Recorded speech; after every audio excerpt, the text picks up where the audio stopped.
your story was so compelling and like jaw-dropping for a lot of people because nobody expects doctors to be under that kind of stress.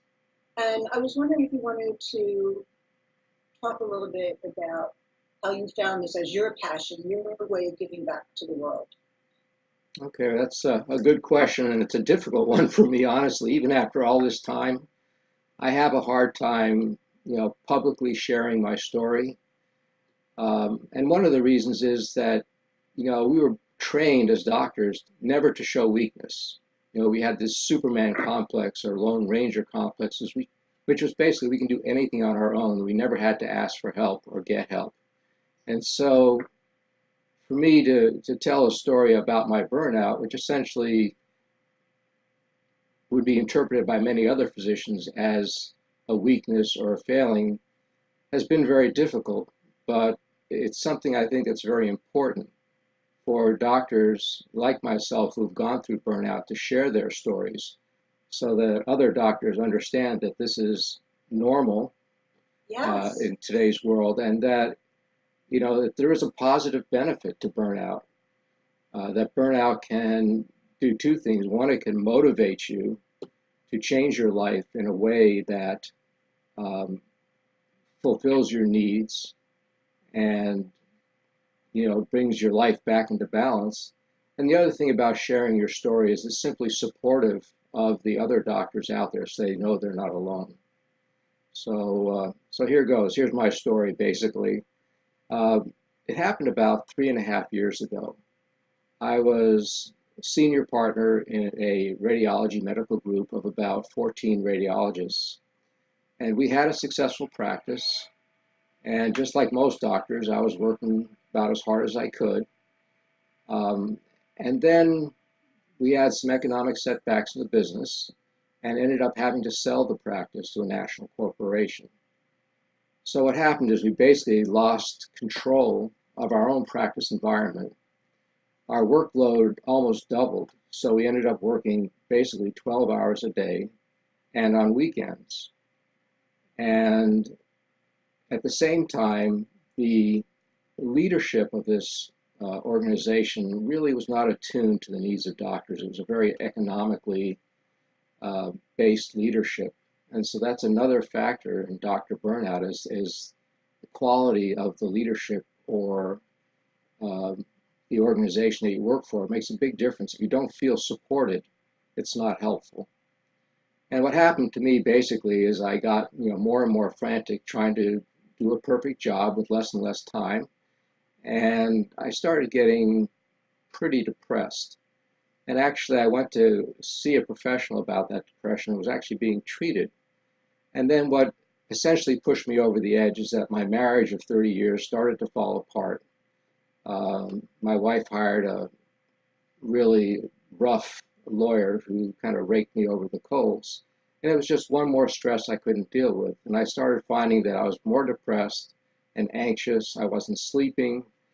And then I started having just like unexpected emotional outbursts at work. I'd start crying for no reason.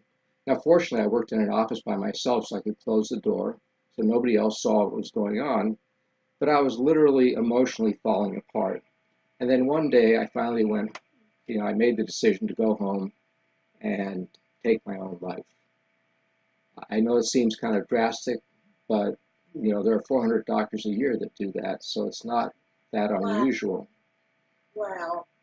Fortunately, before I did that, I called my girlfriend, and she rushed home from work and took me to the hospital, where I spent a couple of days in essentially a locked psychiatric unit, uh, and and sort of came to my senses during that time.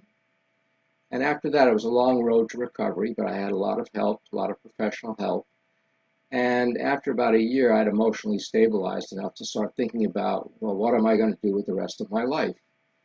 I You, can I interrupt you just for 1 second there? I Sure. want people who are listening to this to know that probably 90% of human beings have really thought about suicide at some point when they're going through something catastrophic in their lives or chaotic or sometimes just a major change. So what Dr. Strick was being very brave and telling us about is so common.